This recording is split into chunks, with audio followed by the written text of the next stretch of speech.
done a couple or 2 or 3 trainings for us, and he is our on-call crisis consultant. So should something ever major happen while you have a team on the field, we have a team in place here ready to deal with that. We would call Jim. He would come in and manage that for us so that we got you and your team safely home. And Jim has come this morning to share some travel safety tips. Travel safety tips. That's hard to say. And so welcome, Jim, please. Thank you, Cheryl. How many of you are going to be first-time team leaders? Only a couple. Okay. How many times have you led teams? Say 5 or more trips. How many? Okay. So you've all been over leading a trip at least once, maybe 2 or 3 times. Okay. Which countries are we going to? Just shout out. Nicaragua, Czech, Juarez. Okay. Any others that we missed? India. Yeah, we got India. Well, good. Just want to get a little feel for the group. My wife and I currently live in Bailey. How many of you know where Bailey is? And in addition to directing storm guides, we actually own the Bailey Country Store and Sasquatch Outpost. And it's the most unique store in Colorado. I encourage you on your trip through Bailey, if you're going skiing by the back way on 285 or somewhere else. We're in downtown Bailey, so just pull off on the Main Street frontage road and we're right there. And I could spend all morning talking about that, so we won't go down that road. I've lived about a little over half of my life overseas. The first 8 years as a missionary kid in Kenya. And then my wife and I served in West Africa for 10 years in the country of Senegal. And then lived in France for 10 years. We actually have dual French-American citizenship. And but I traveled all over North Africa, the Middle East, and Central Asia during that last 10 years as an operations director and crisis manager for Campus Crusade for the Middle East ministry.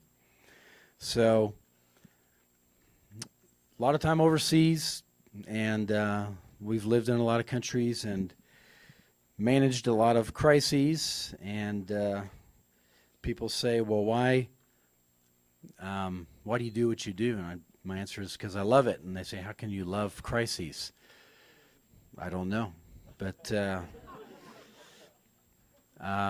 I found in the years that I was operations director for 30 countries and 1,200 staff that I survived the operations, but I thrived on the crises. And so it was a strange mixture. Whenever there was a crisis, I was in my element. And so hopefully we're not going to have to deal with any of that when you're with your teams overseas.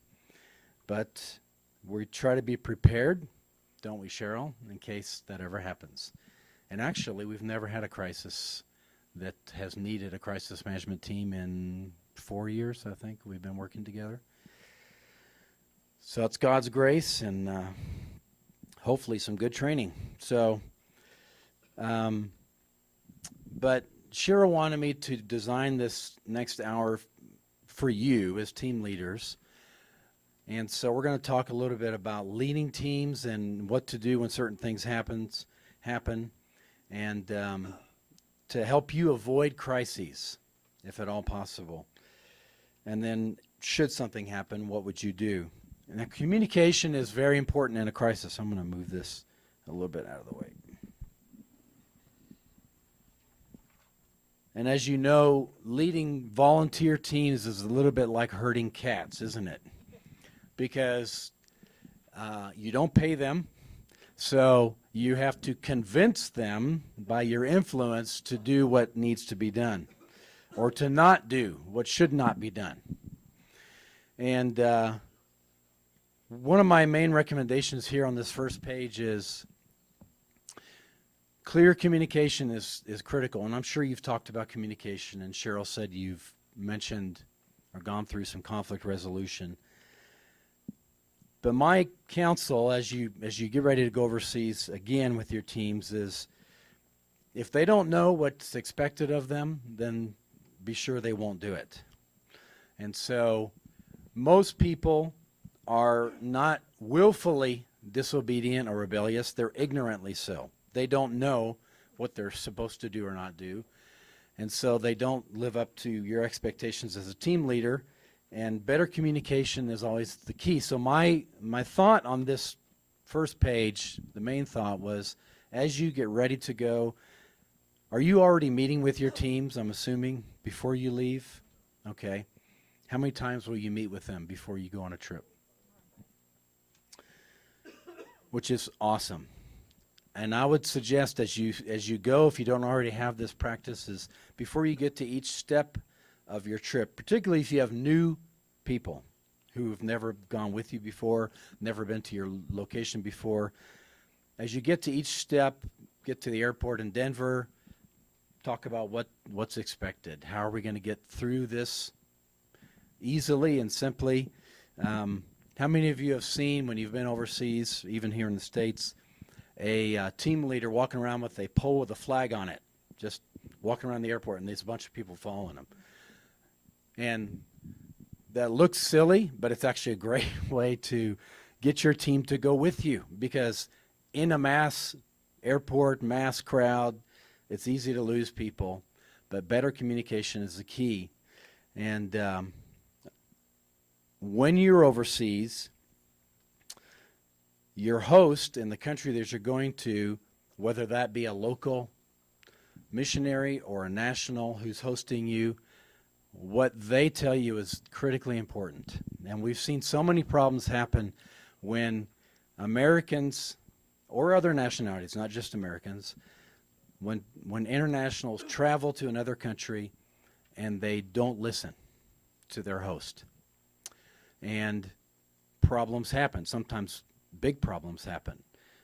Two situations that come to mind. We had a team that went to Morocco. This team happened to be South African, and they were doing a I Lost It campaign. They would take a Jesus film and they would lose it all over town, hoping someone would find it. And the idea was they would do this at night, and then during the day they would rest and pray. And they decided that God was telling them to be bold. So they went out in the market and distributed them in the middle of the day. And it only took about 30 minutes before they were all arrested and interrogated intensely for 2 days. It was a very traumatic experience. We sent someone down. This was before my time as crisis manager. We sent someone down to help them. That person was more traumatized than the team. Then we had 2 crises. So they could have gone. They could have had the ministry. They could have had a great time and left. But they didn't, and they ended up in jail for a couple of days. They all got out, but it was very traumatic. A worse, more dramatic example would be, how many of you remember in 2007 when there was a group of about 20 or 22 South Koreans taken hostage in Afghanistan? Anybody remember that? What happened was this team came in. Our folks in Afghanistan and other missions knew that this team was coming because they were with a group that tended to do this kind of thing. They would just show up in a country and do whatever they wanted. And the locals and the nationals were concerned that having this team come in was going to cause problems for them when they left. This team that came in was counseled by everyone, every organization that was present, every believing organization, not to go into this certain area of the country. And again, they decided that God was telling them to go to this area, and they refused to listen to that advice. Their bus was stopped. They were all taken captive. Over the next, I think it was 2 to 3 weeks, 2 of them were shot and killed to convince the Korean government. A ransom was apparently paid first to the wrong people. So a second ransom was then paid by the Korean government. And if you know anything about Korean culture, shame is a big deal. And there were pictures on the news of these 20-some who were left kneeling, weeping, begging for forgiveness from their government for having to pay for them. And it was a very traumatic experience. Could have been avoided if they just listened to their hosts, because their hosts and those in the country usually know why they're giving you instruction. So, any questions on that so far before we get into some practical tips? So, communicate with your teams. Here, communicate with them before you get to your location if you're flying, before you go through customs in that country. And we'll talk about that in a minute, because interesting things happen in customs. And so just keep communicating. Here's what we're going to be doing.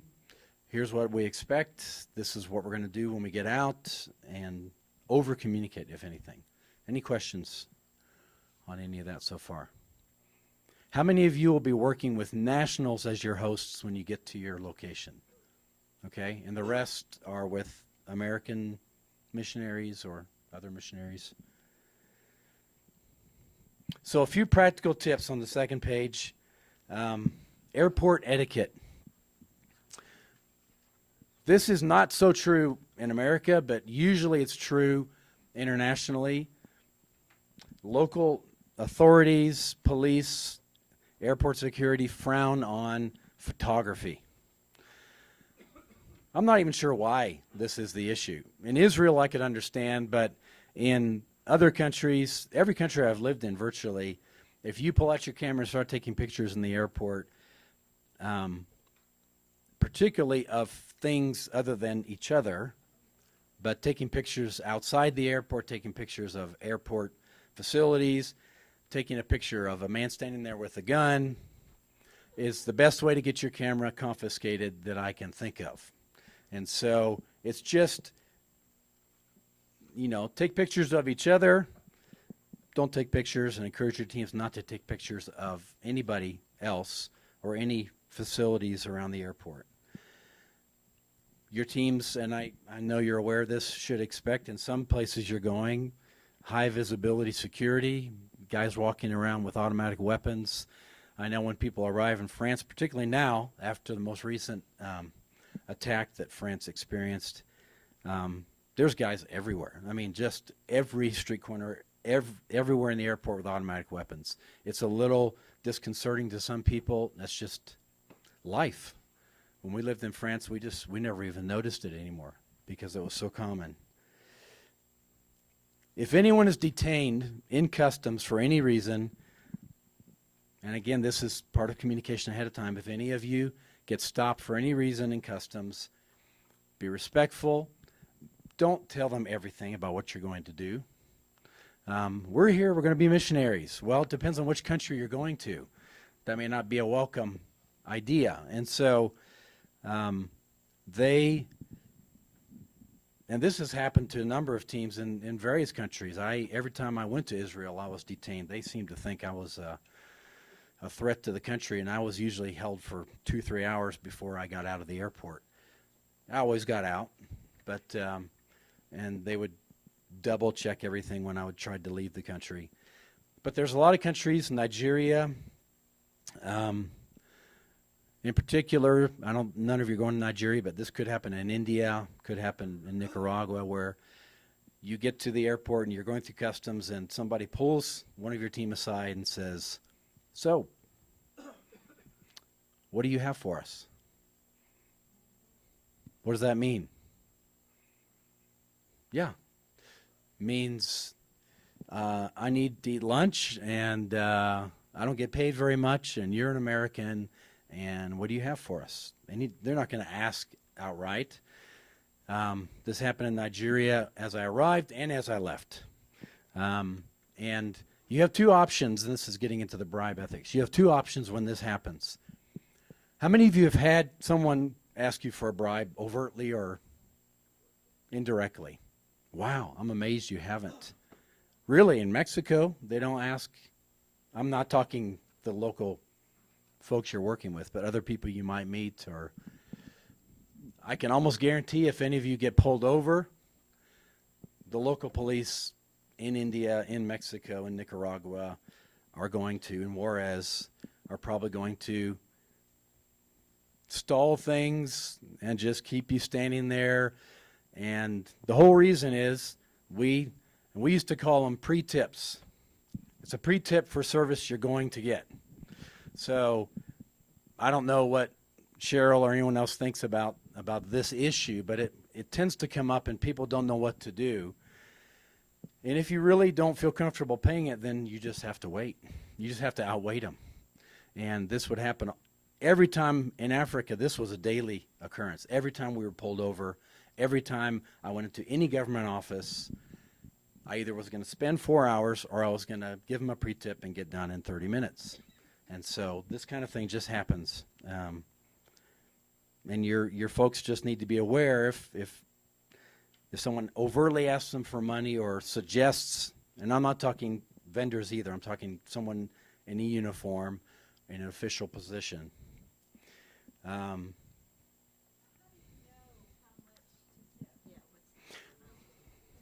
To pre-tip. Sure, and that's a little different than a bribe. That's called extortion. But usually it's not much. I mean, guys would have been happy if I gave them money for a soda or something, just something. And so I would tend to keep small notes in my pocket, the equivalent of $5 or something and change. And if I got tired of standing around, I'd walk over and I'd say, "Boy, it's a hot day, isn't it?" "Yeah. I bet you're thirsty. Here's something to go get a drink," or whatever. And everybody understands this game, okay? They're not going to say, "Well, that's not enough." Usually they're just going to take it, put it in their pocket, and they're going to send you on your way. And so, this happens all the time in Africa. And so I can only imagine. I've never been to Nicaragua or India. I know it happens in Mexico. So it's just, they don't get paid very much. This is part of their salary. This is the way it works. And so we had missionaries in Senegal where we lived who refused to pay anything extra. And they would have containers sit in the port full of goods and rot because they would not give the guy $50 to get it out. So when our guy that we sent down, who we paid to do this, he would bring me a receipt, and on the receipt was a line item bribing the official this much. I said, "Just put it on there. That's all I need to know," and he would get it out in a day. So, dress. How often have you had issues with dress, how your folks are dressing? I know in most Arab cultures, it's considered you're dressing like a child. If you wear shorts, you would never see a grown man.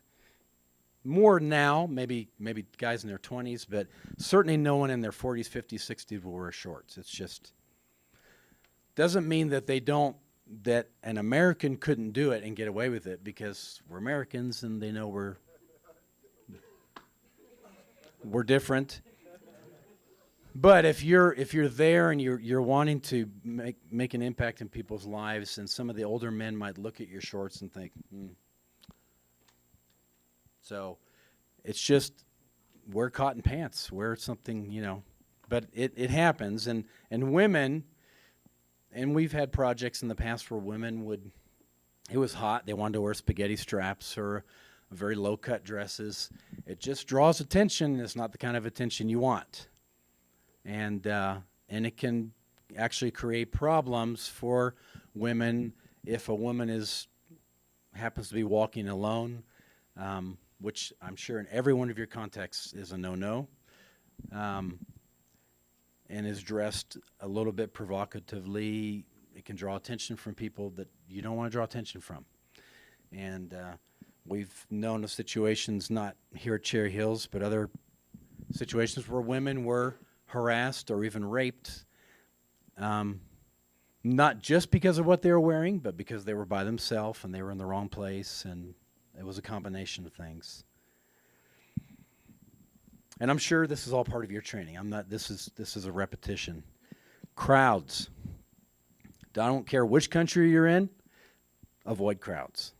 People in crowds, doesn't matter what culture, whether it's here in the States, if I saw a crowd massing anywhere, I'm not going to run over there and see what's going on. I'm going to stay at a distance, but especially internationally in developing countries, people just go nuts in crowds. Whether it's after a soccer game, how many people do we know in history who've been killed, crushed, trampled after a soccer game? Everyone's happy. And they start rushing, and one person rushes, and everyone starts running, and then it's just pandemonium. I remember when we were in Senegal, when a crowd would gather, you knew to get away, and my wife was driving to downtown, and we tended to drive past the university, and a Senegalese taxi driver, she thinks it was an angel because they never did this, pulled her, stopped next to her, made her stop in his car, said, "Don't go past the university. They're burning cars," and they were stopping people, pulling them out of their vehicles, lighting their cars on fire, turning them over. Just what university students do everywhere in the world when they get unhappy about something, and the police come and there's tear gas, and then eventually it all dies down, but you just don't want to be there. And so I've known too many situations where Americans were serving or short-term overseas. In Senegal, we had a situation where Senegal and the country to the north, Mauritania, had a brief skirmish. There were several hundred people killed on either side because they just didn't like each other, still don't. And I was with a bunch of guys. We were taking our getaway at the beach, and as we left town, this whole thing erupted, and so we didn't really know what was going on. And we went through another town where there were some short-term guys staying, and they told us that during this event, there were crowds running all over the place, Senegalese killing Mauritanians. Mauritanians own little shops, usually. I mean, with machetes, just hacking them up and piling their bodies up. And so these guys run out there with their cameras, and this guy was red-headed and fair-skinned and could have been a Mauritanian probably, and he's taking pictures, and the crowd see him. And then there was this chase that happened. I don't know how far he ran before he managed to hide and get away. That could have ended very badly for him, just because there's a crowd, and I want to go get a picture to show my friends at home. So, but again, letting folks know ahead of time, if something happens and there's a crowd, go the other way. Go back to your hotel, get safe. You'll find out soon enough what was going on.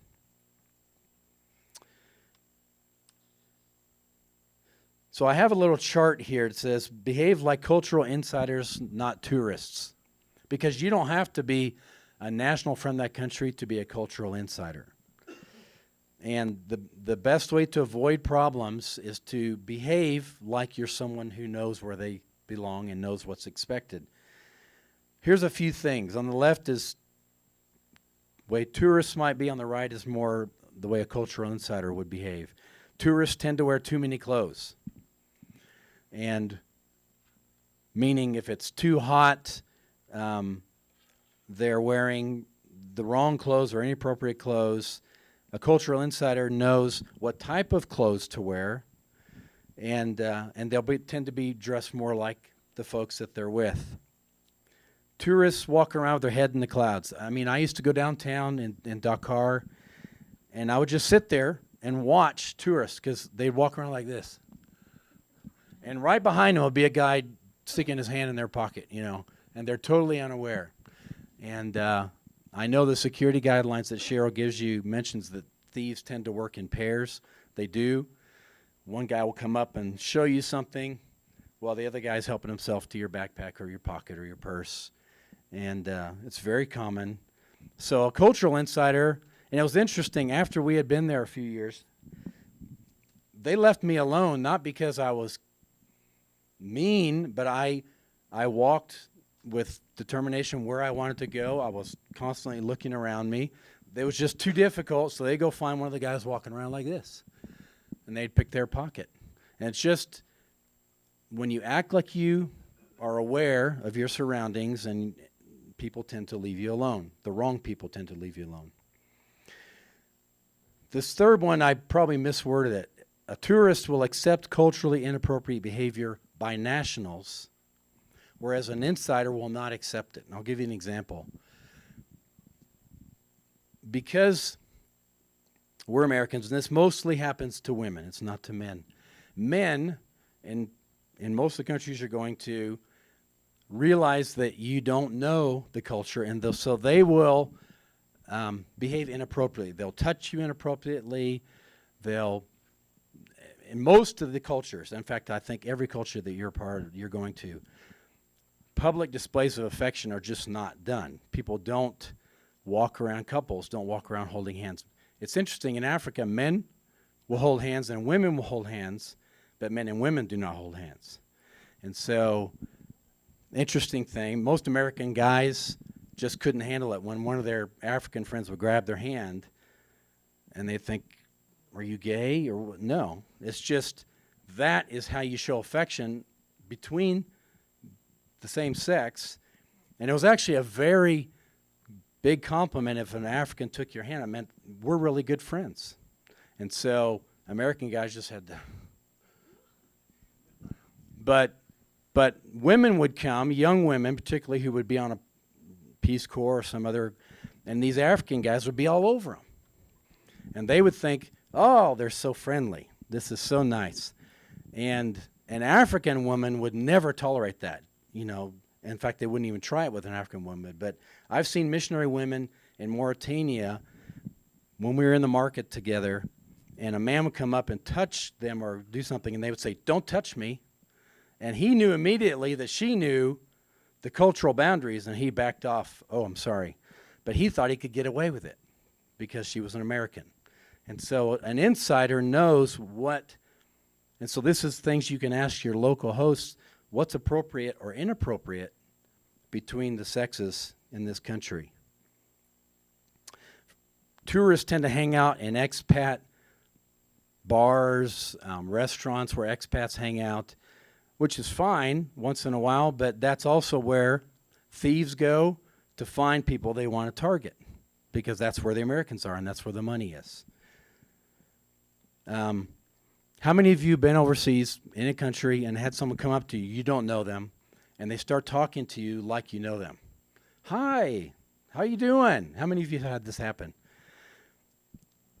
And as Americans, we're friendly, so we're like, hi, I don't know who you are. And so they'll say, yeah, I met you at, and they'll name a hotel nearby, assuming you're a tourist and you're staying at one of the nearby hotels.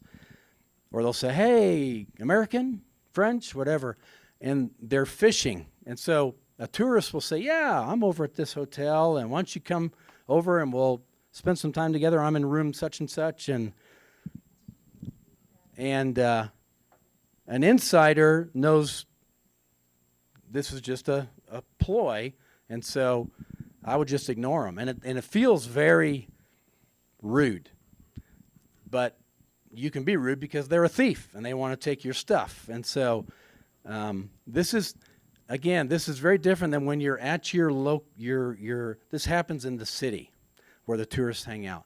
When you're at your location where your mission is happening and you're with nationals, that's a very different story than when you're in an airport or in downtown on your way in, on your way out, doing your shopping.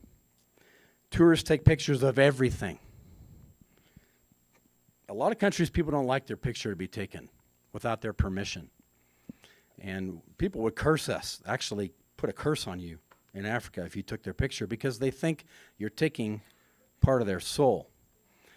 So we would always ask permission and have some change to offer if they wanted it to take their picture. It's just a respectful thing. So locals, people who have local knowledge, are more discreet. Tourists tend to wear expensive jewelry and carry flashy toys. iPhones, iPads. If you take them with you, Leave them in the place you're staying when you go out. It's just an invitation.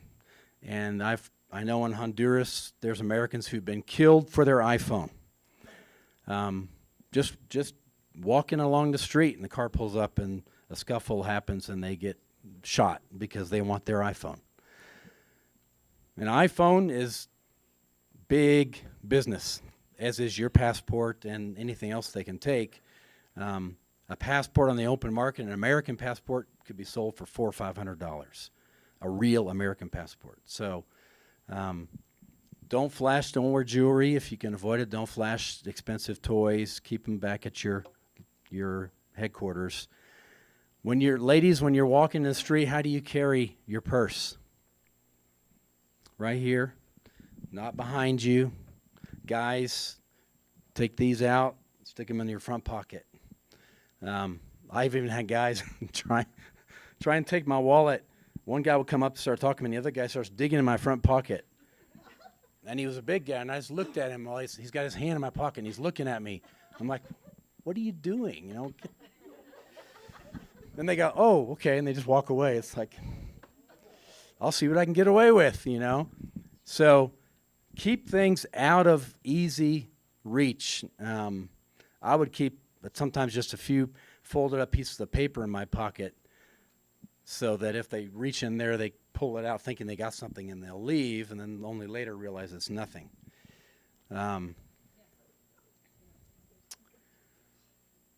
So any question about any of those just travel tips as you're taking your teams in?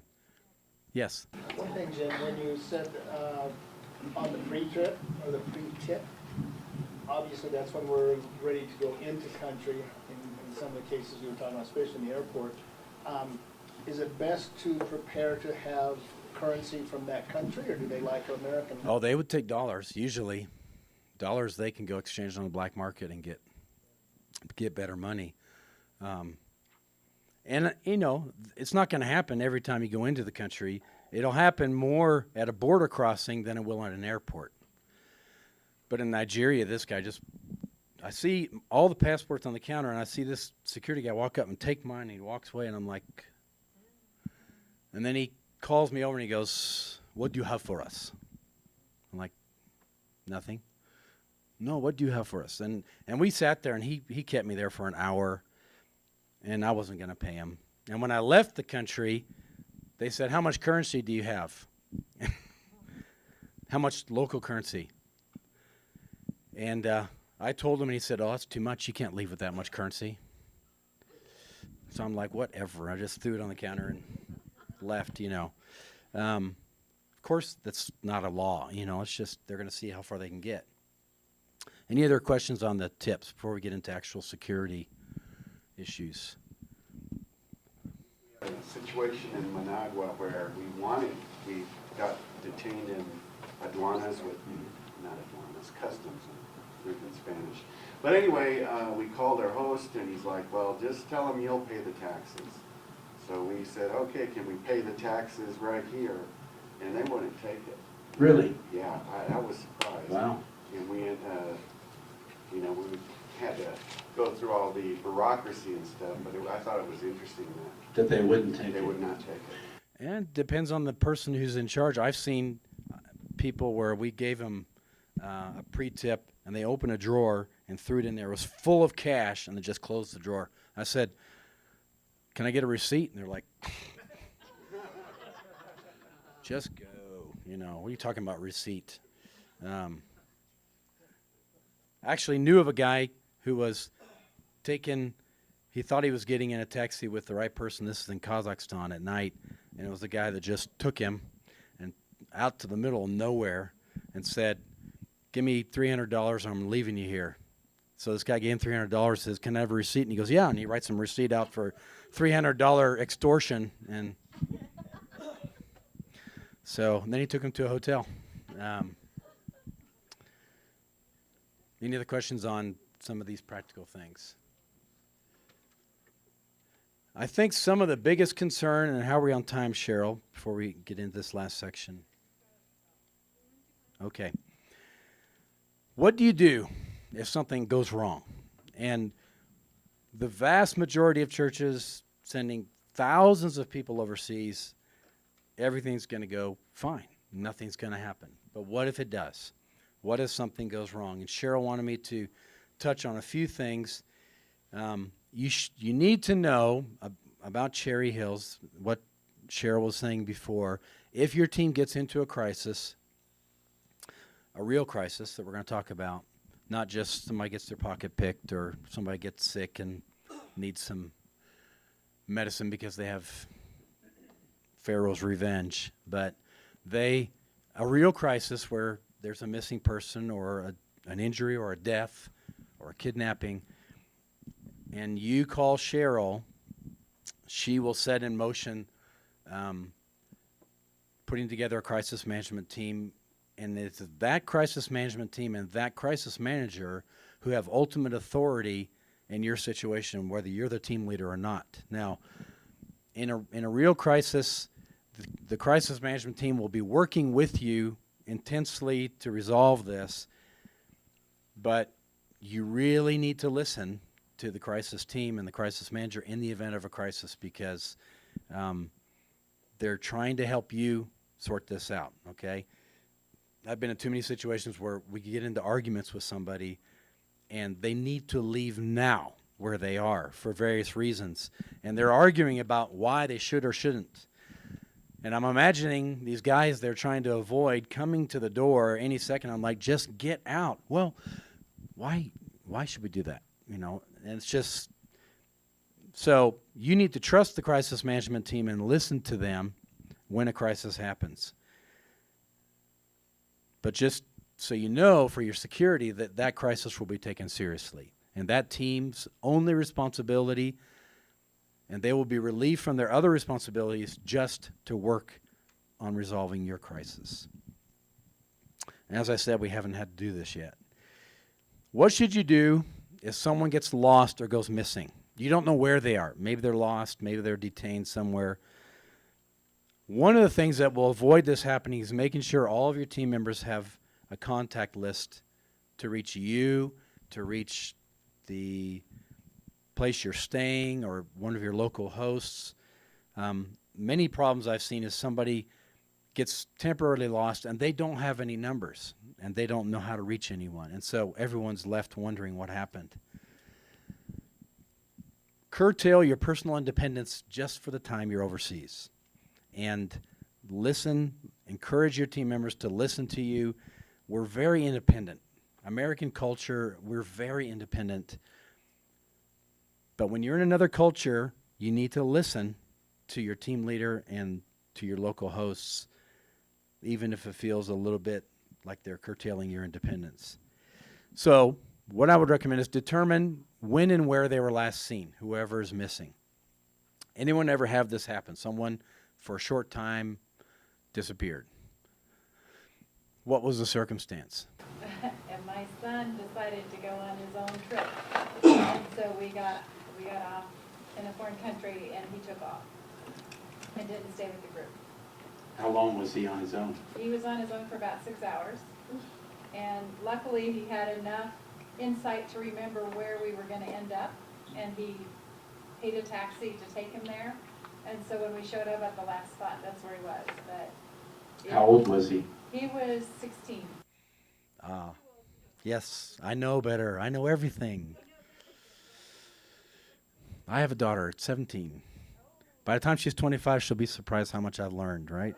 So, yeah, did you panic during that time, or did you?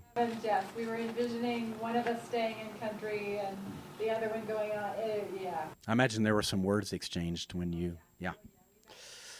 Yeah. Where were you? Which country? We were in Puerto Rico. Puerto Rico. Yeah. Taxis, you mentioned taxis. I'm sure you've all learned that there's taxis and there's taxis. There's official metered taxis, and then there's, let's discuss this when you get to where you're going, taxis. And the latter, you can get into lots of discussions. I've even had guys in the Philippines, they have those little bicycle things with a covered thing on the back that you sit in. And this guy pulls over on a dark street and demands like the equivalent of $20, and I should have paid him $1, and he wouldn't let me get out. So and he's a little guy, so I just pushed him out of the way and got out. And then I realized he had a deformed foot, and I'm like, in fact, he was trying to stop the bike to extort me, and he had put his feet down on the tarmac, and that was his brakes. I thought, no wonder you have deformed feet. But that kind of thing happens a lot, and so just recommending that your team only use official taxis, even though it costs more, unless you really know the language and you can really bargain with them, and then use the other taxis, but never by yourself. So determine where the person was, where they were last seen, and I recommend that you not send your teammates out to find them. Why? Now we got 5 people. We don't know where they are. And search and rescue up in the mountains. I've been frustrated with search and rescue a time or two because we had a bunch of people who wanted to help, and finally the director of search and rescue told me, we will never, ever use civilians to do a search. I said, I think I know why, but why? He said, because we're looking for 1 person, we don't want to look for 10. And so the same is true in another country. It's much better to send the local missionaries or nationals who you're working with out to look, unless you just plan this extremely well, but you just don't want more than 1 crisis. One of the main principles of crisis management is keep your crisis small. Keep it from spinning off and generating new crises. Now you're trying to sort out 5 people who you don't know where they are. So there could be extenuating circumstances that would need someone from your group to go look, but that should be a last resort. Remain calm. Gather your team into a safe location until the person is found. Pray together. Pray for that person. Your role as a team leader in a crisis is to be a rock. Doesn't mean you can't show emotion, but they're going to look to you. What do we do? What do we do now? You're the one who's experienced. You're the team leader. And so for you to remain calm, if they're gone for more than 3 hours and nobody knows where they are, you might want to alert Cheryl. But under that time, it could be a billion different things. The taxi broke down. They got temporarily lost. They met someone. They're having a great conversation. 3 hours tends to be a good limit. I was just wondering, Jim, when would you call on local police and or embassy help or something of that sort? Maybe never.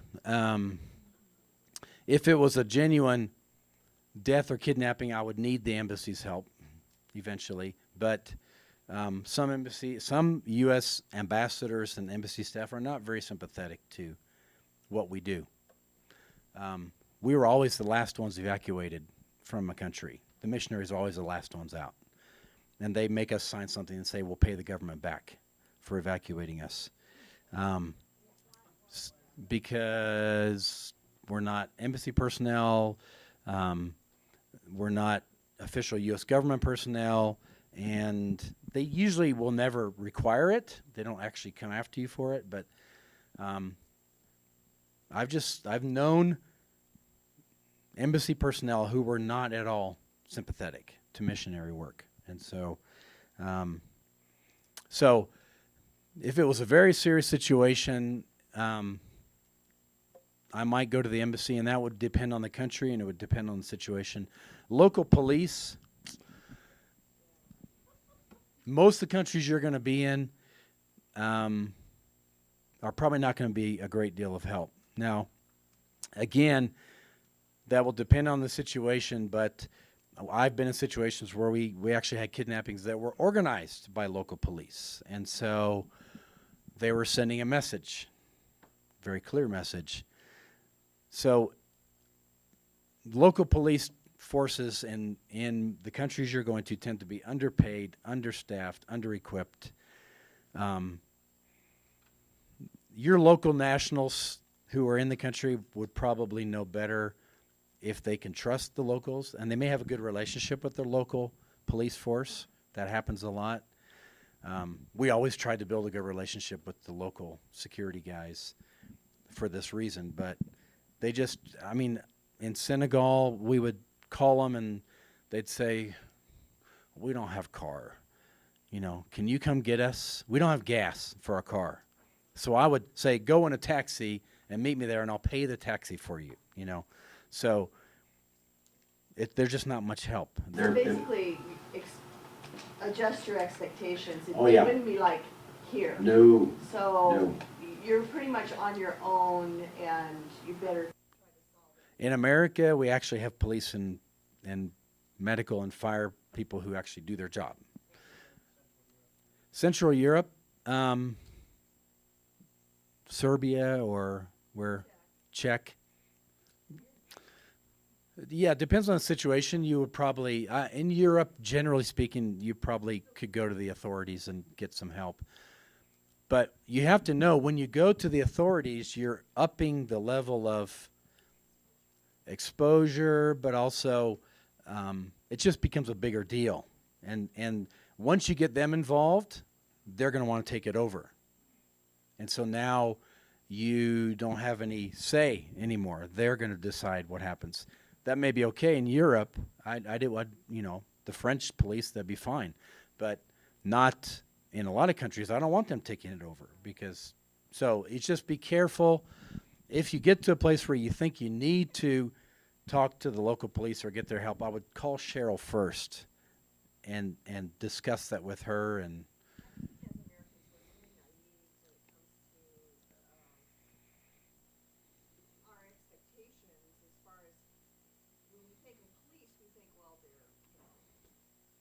they're honest.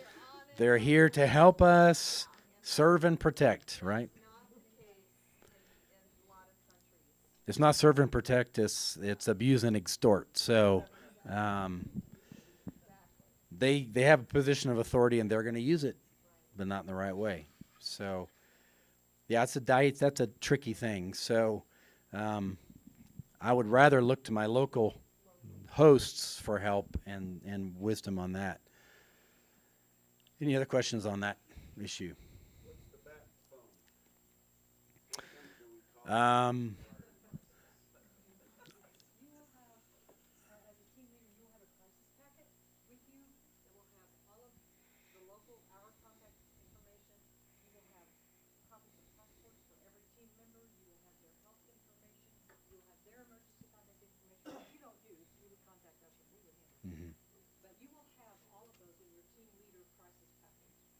Yep.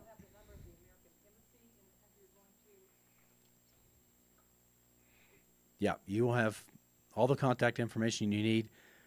If you can't get through on any of those numbers, that's another issue. But usually, whether by your cell phone or a local national host cell phone, you should be able to get through to Cheryl or one of the contact numbers. Cheryl's only going to call me if it's a very significant crisis. I mean, there's been some little things that have happened that Cheryl's not involved me in. But something of the magnitude we're talking about where someone, the second one, someone's a victim of a violent crime. The reason I said violent, petty crime happens all the time. People get stuff stolen all the time. That's not, it's traumatic for the person, got to go get a new passport, whatever. Every single time I've been to an embassy in any country, there's a line of people there who've had their passports and their tickets stolen. And they'll say to the embassy, can you give me some money for another ticket? And they're like, yeah, right. Don't you have anybody in the States that can wire it to you? They don't do that. They don't give you anything. They give you a passport that you pay for. So, but if someone's a victim of a violent crime, beating, rape, you know, a very traumatic experience, first thing is seek medical treatment for that person with counsel from your local hosts, because particularly if there's blood transfusions that are needed, who do you want to turn to for the blood? Your team. You don't want to get into, in most situations, you don't want to get into the local blood supply for AIDS and numerous other things. Let Yeah. You will get information in some of these more handouts. We actually have a policy about that, confidential, but it's for you as a team leader, about what happens if somebody needs a blood transfusion. And you start with The team leader. your team members. Anyway, that's team leader. Pull up your sleeves and get ready to get. Yeah. I'm not giving you blood. Yes, you do. So, but if there's a dire medical problem, yes, you need to take care of that immediately. Ensure that that team member is safe from further harm, whatever the cause of the crime, and move the rest of your team to a safe location. Get everybody safe first. Just get them safe. Don't call Cheryl and be exposed to more harm or crime. Get them safe and then call Cheryl. And so I think you'll know, get him to a hotel, get him to a local home, get him to a place where they'll be out of harm's way for the time being. Contact Cheryl, determine what steps need to be taken. Do not contact their family members yet. See, what happens with Facebook and Twitter is before Cheryl even knows, all of a sudden there's parents calling her, "What's going on with my child?" "What are you talking about?" "Well, I just got a twit from so-and-so," and a tweet, and may have been a twit who sent the tweet, but I just got a tweet or I just got a Facebook message that my son was in an accident or something. Your family will know, trust me, that information will be given to them, but let your teams know. The very first thing I would do is tell all of my team members, do not send anything to your family yet. Wait until we've got control of the situation, because you want to be able to give their family the best information possible, not just a rumor that's going to make them panic. I cannot overemphasize the importance of that one fact, is controlling the information. Remain calm. Your team may be falling apart, but you must remain in control. And then the last two, and we'll just touch on them. If the worst case, if someone gets kidnapped, or if there's a serious accident resulting in serious injury or death, and both of these have happened, it's, again, if it's a kidnapping, you're only going to know it's a kidnapping. How would you know? Without looking at the notes, how would you know that someone had been kidnapped? There has to be a contact from the kidnapper to somebody. And so there's going to be either a contact or one of your team saw the person being taken. Those are the two definite ways. But as soon as you get a phone call and that team member's nowhere around, that's your first indication. You're not going to know. They're just going to be missing until that point. And we've had people missing over 24 hours before they contacted us. And so it's not a very quick thing sometimes. But again, the same as applies to a missing person. If they're gone for more than 3 hours, gather your team, get everybody in a good, safe place. If you then find out it's a kidnapping, of course, you're going to call Cheryl. Under no circumstances, try to negotiate or communicate with the kidnappers. That is a job for professionals. That can go bad in so many ways, I can't even tell you. If you or someone who's inexperienced tries to negotiate or even talk with them. And don't necessarily contact the authorities in the country until you've talked to Cheryl. Because again, once that happens, they're going to take over everything. And it may not be the direction you need or want that to go. They're just going to take it over. If someone gets killed, seriously injured or killed, you need to know the hospitals in your area and which are recommended and which are not. You use, what's your emergency evacuation insurance? It's not SOS, it's Brotherhood Mutual. So Brotherhood will know which hospitals that you should go to, and they'll probably know a doctor in that country that you should contact. That's why you have that insurance. If it's a very serious injury, they may recommend that that person be evacuated out. Usually they'll take that person and someone else with them. Have you ever had any medical evacuations to date? No, we haven't. We've had people hospitalized, but we've Okay. never had to evacuate them. So it was in a country where you were comfortable with them being in that hospital, and Yeah. where was it? But our insurance is very, very, very helpful there because they know the hospitals and they will tell us, they will direct us to the nearest safe hospital. And they will direct us to the nearest safe, hopefully English-speaking doctors. They know all of that and they are on call 24/7, so we can always contact them. And they've been very, very responsive when we've used them. And even if there's not an English-speaking doctor, they'll have someone on their team who speaks Spanish or Hindi or whatever who can communicate with that doctor, and then that person will tell you what's going on. And so either way, you'll have help in English. And so obviously if there's a very serious injury, even if it's not death but hospitalization, that's a disruption to the team. People are traumatized. If there's a death, your trip is over. If there's a kidnapping, your trip is over. The very first policy of kidnapping is to remove everyone else. You don't want someone else taken as well. So remove everyone else. Then you have to start dealing with the kidnapping. So that means get him to a safe place initially, whether it's at the embassy or at a large hotel that has a security force. Get him to a safe place. The only exception we ever had to this rule was if a child was kidnapped, we wouldn't necessarily force the parents to leave the country, but we would force them to be taken to a safe location within the country. They just wouldn't leave, and I understand. If it was my child, I couldn't leave the country, and so. But may that never happen.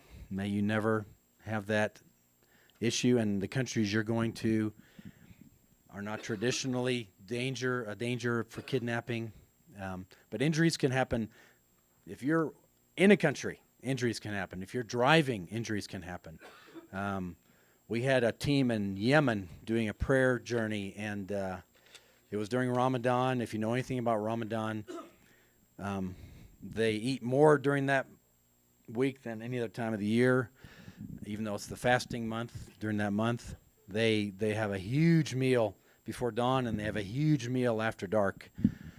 But they don't sleep, and so their taxi driver kept starting to doze off, and they were doing cross-country trips, and they would take turns keeping him awake. Well, finally, everybody fell asleep, and he fell asleep, and the car went off the road, flipped, and one of the team members was killed and died in the arms of her team.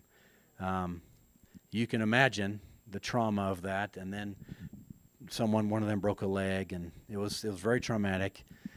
It took 3 weeks to get her body back to South Africa. So it's just extremely difficult, and we did have to hospitalize the injured person there for a little while, and then we evacuated them. So you just pray these things don't happen, and if they do, God is still in control. God is still in control. And Jim, in cases like that, is that a case where the embassy would help you in case of death or kidnapping? as far as repatriating remains, I think we did deal with the consulate in Yemen, South African, but the insurance usually, and it is astronomically expensive. I don't even remember what it cost, $25,000 or something to repatriate the body. It's just, there's so many rules about taking remains across borders and in a plane. It's just extremely complicated. We were talking about if we had a crisis and we contacted Cheryl and then it warranted a crisis team coming over. Is that your people that have been trained in for crisis? Well, let me clarify. The crisis team would be here initially here initially. If it warranted it, the crisis team may travel to the country. That usually only happens in a term of when there's a long-term hostage situation. Most hostage situations are over within a day, 2, 3. No, I would be brought in as a consultant with that crisis team. Yeah, the first thing is not to go to the country because there's too many details you have to sort out initially to figure out what's going on. But they would be brought together. We've even talked about where they would meet in the facility here. So it's all been very thoroughly thought through. Any other questions? On a simpler thing, one of your team members in a European country, their passport is stolen, not lost, it's been stolen. The embassy is very quick to give replacement passports. They're usually only good for 2 years. You have to go and apply for another full passport, but this happens so often, they don't blink an eye, and so you just pay the $100 or whatever it costs, and you get a replacement passport usually within an hour or so. So, no, there's no point. They'll never be able to find it. From the moment it was taken, it was gone, and probably already traded and sold. You're welcome.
We are going to try to spend a little time now on helping your team learn how to share their faith stories.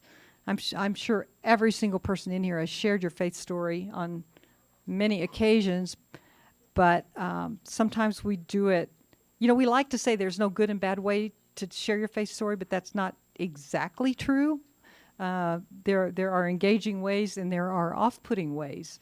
And so we're going to utilize a little training material from Willow Creek from Bill Hybels, and it comes from a book called Just Walk Across the Room. It's actually a study, and we're going to view only one short segment when Bill is talking about good and bad ways to share your faith story. And we have a little intro from our own evangelism pastor, whom most of you probably don't know yet. He's brand new.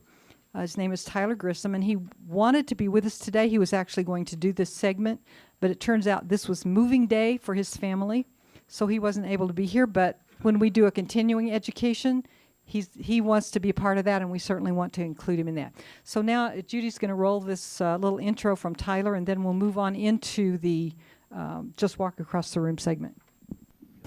Hey everyone, my name's Tyler Grissom, and I am the new evangelism pastor here at Cherry Hills Community Church. And the missions team had asked me to come and speak with you guys today, meet you all at some point.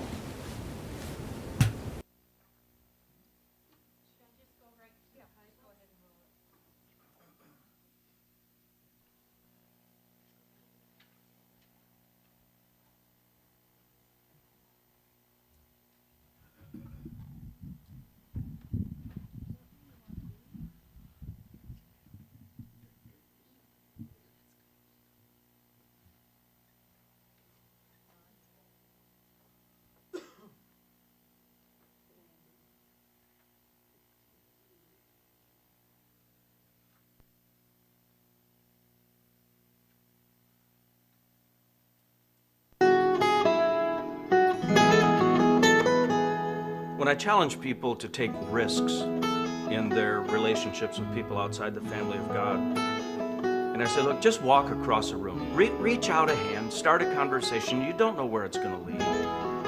But if the opportunity comes for you to hear the story of someone else, Pretty good stuff, huh? Anything there that you've never thought about?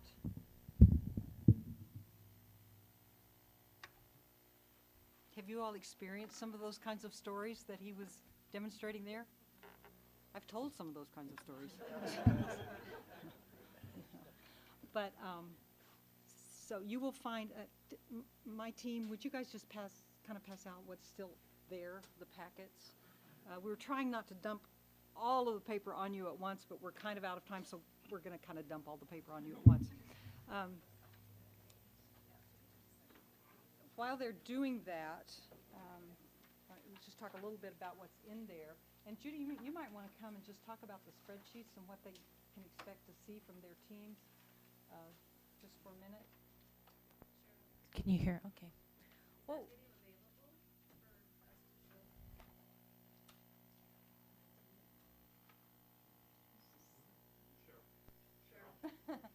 Way to go, Dave. Is that video available? You can, yeah, I bought it, so if you would like to use it. Karen.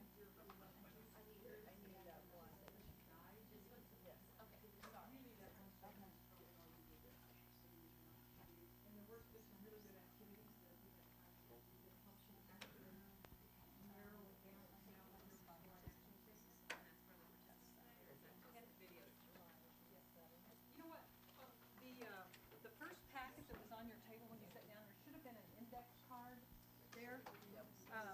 If you would, I'm trying to figure out what the most important things are that we want to do for our next segment. So if you, oh, sorry. So if you would write down on that card what you would still like to see addressed in training, we'll try to plan, maybe it's a one-shot thing around one topic, or maybe it's another morning or something like that, but we'd really appreciate your input. Quickly, as far as the forms and things go, should I pop Yes. in? What we're trying really hard is to give you guys good information quickly and by going electronic. And this is the reference check. And I don't know if anybody, I know there are some people in the room that have filled them out. As soon as we receive them, Cheryl reviews them real quick, and she's been forwarding them on to the team leaders. So there's really good information in this, and that's how you're getting the reference check. You're just going to get a dump every time we receive one. Now, if you want a report that has a reference check, I can run a report, but that reference check has like 100 and some columns, and so it would be kind of hard to look at it, but we can do that for you. I've talked to some people about these reference checks, and they're coming in really fast. It's all electronic. They just say, they check the attributes. Carson, you did the reference check. Did it take you very long? 5 minutes. They're coming in really fast. So that's all electronic. I didn't know if you had a chance to see them. But and on Mondays, we're taking a dump on the electronic applications, and I've been sending you emails. I give you access to a spreadsheet, and I'll say, you know, you had 3 new emails, or 3 new applications.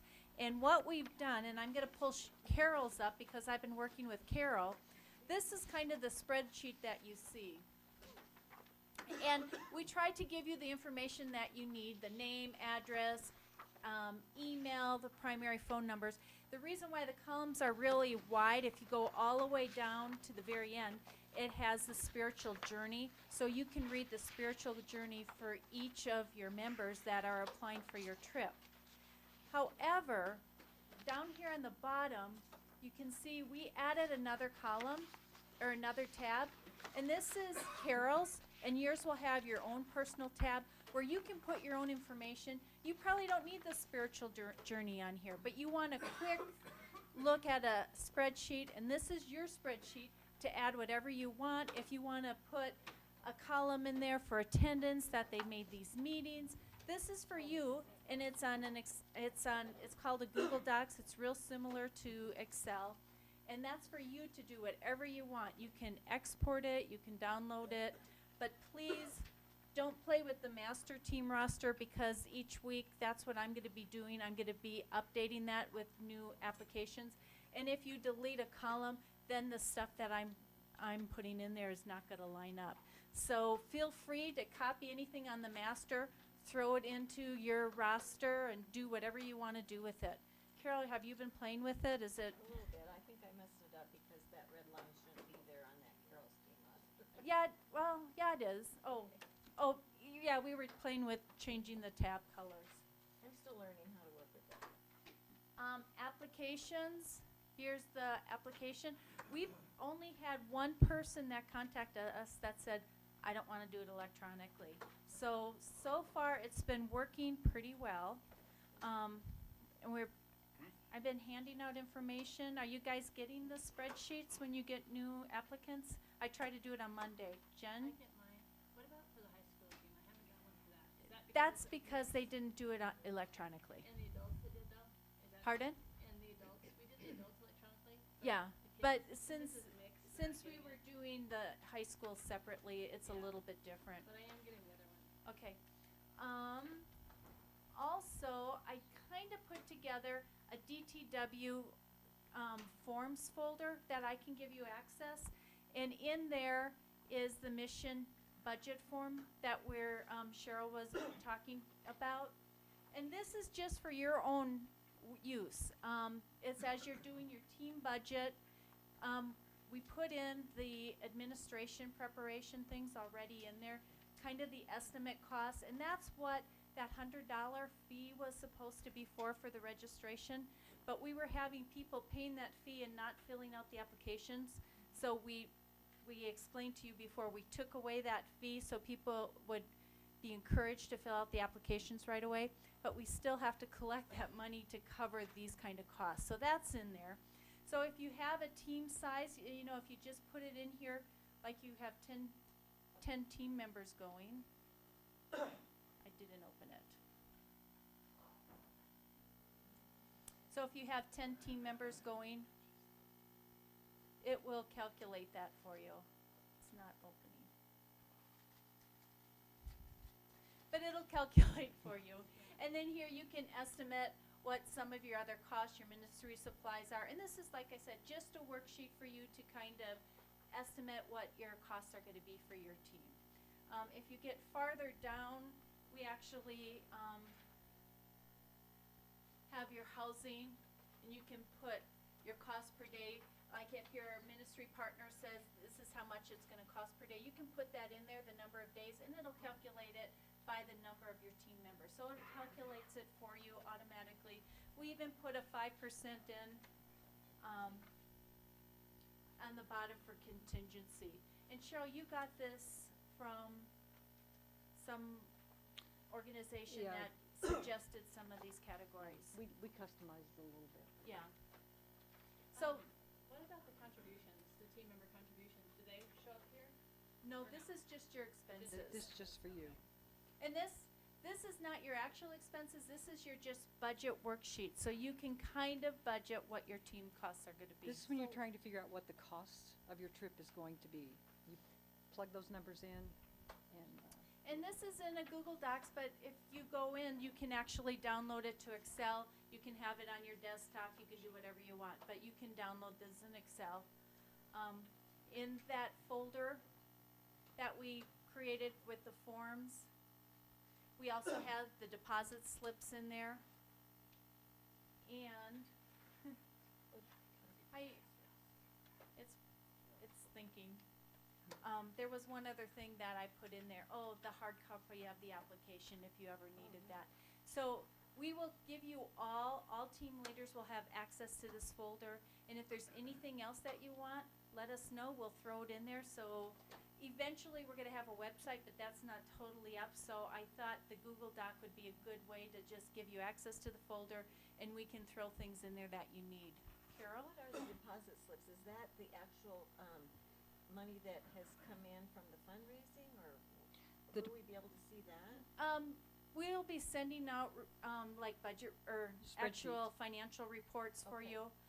The deposit things is just how you deposit your money. If you're collecting checks and you want to send it to us and we'll deposit it, Right. that's what it's for. okay. And I don't know why it's not.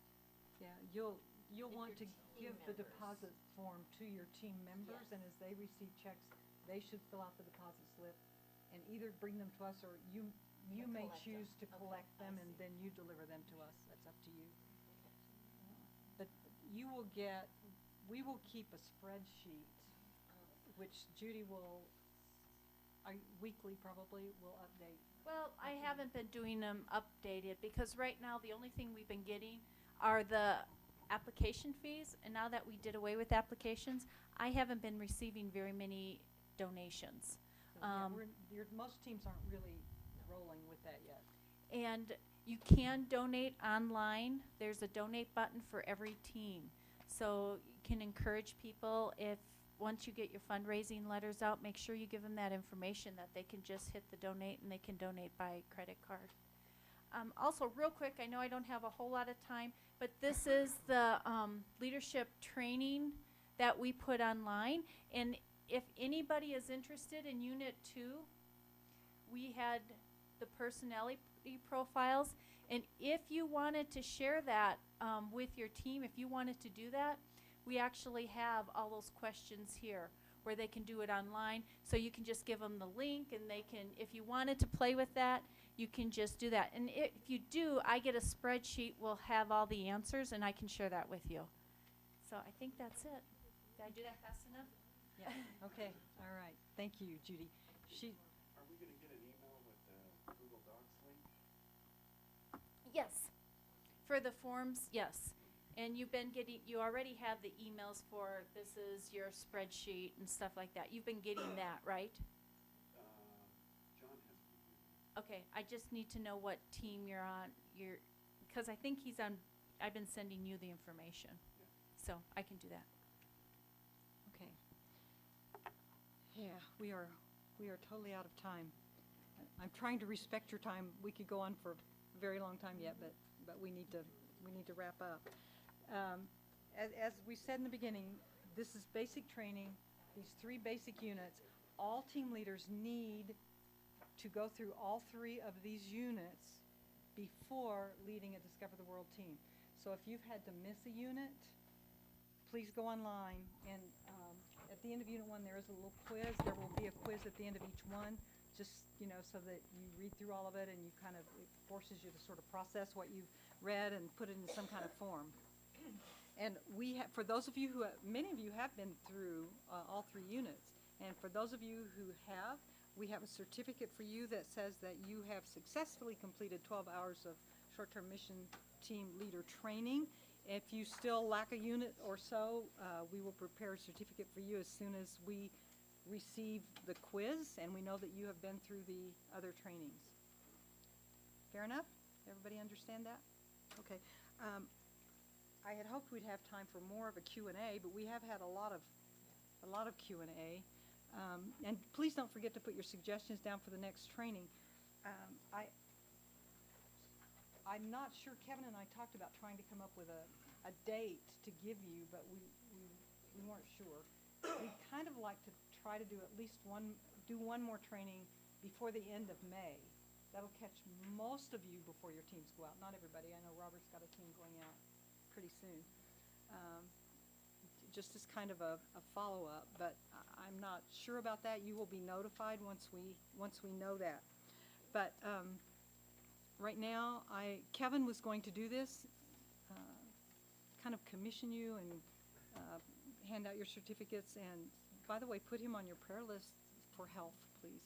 And Rich and Christelle Obrecht, who have been at the other two trainings and were supposed to be here today, are not here because her father is in hospice, kind of in the last stages of that, and has taken a downward turn, and so they're with him. So remember them in prayer as well. So right now, I am going to call out your name and ask you to come and get your certificate, and then we have one more little thing that we want to do before you go. So don't leave when you get on your feet. Go back and sit down, please. And Judy, you are first because you're an A. You were definitely present. I think we can hold our applause till the end. Yeah. Karen Farron. And Marty Farron. Oh, wait, no speak. And Doug Korenick. And Bill Meyer. Carson Miles. On Sunday. But one of our servant leadership principles was the Jesus towel of servanthood. And maybe it's because I'm a visual learner, but there's something about that touches me on a very deep level that I like to share with teams. And that is the image. And my team, if you would go back over here, please.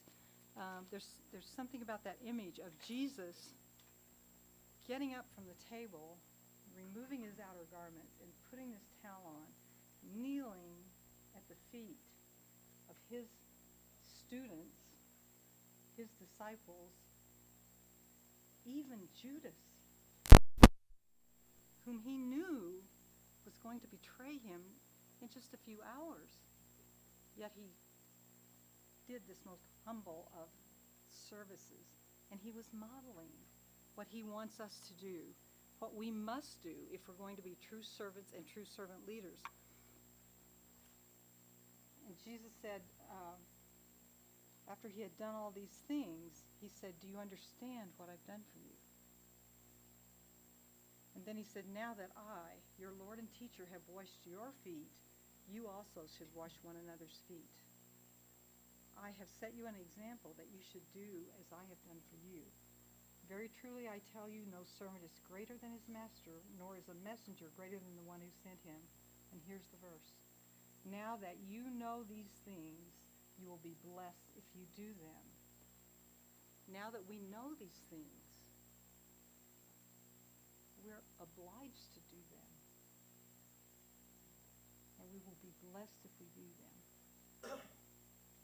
So you, as team leaders, are picking up this towel of servanthood. And you should always be watching for dirty feet to wash. Always. It's part of it is part of your identity in Christ. And so we'd like you to take away as you go a towel of servanthood. And we also have a little bookmark for you. It's just a little image of Jesus washing the feet of his disciples. And I encourage you to actually tuck that towel into your luggage when you leave on your trip. Put it someplace that you see it every single day to remind you why you're there and what your posture should be. Okay? My team is going to pass out towels and bookmarks to you. And I would ask that just for a moment of silence as they do that, that you just close your eyes and envision Jesus washing the feet of the disciples. And imagine yourself washing the feet of someone who has hurt you very deeply, perhaps, or someone that you have an unresolved issue with. Just think about that for just a moment, please.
We're so grateful for this time that we've had together. We're so grateful for the examples that you set for us in Scripture. We're so grateful for your life, for your sacrifice, for the way that you laid down your rights for us, for your humility, for your death on the cross. Father, may we be worthy of the sacrifice that you made. I ask, Father, as these people leave this room with hearts to serve you, that you would bless them, that you would show them opportunities, that you would open their eyes and ears in ways that they have never been before, that they might see others with your eyes, that they might see dirty feet that need washing and be filled with joy at the opportunity of being able to wash those dirty feet. We pray that you would put many, many dirty feet in our lives, that we might serve you and bring glory and honor to your name, and that your kingdom would come on earth, and that your will would be done on earth as it is done in heaven.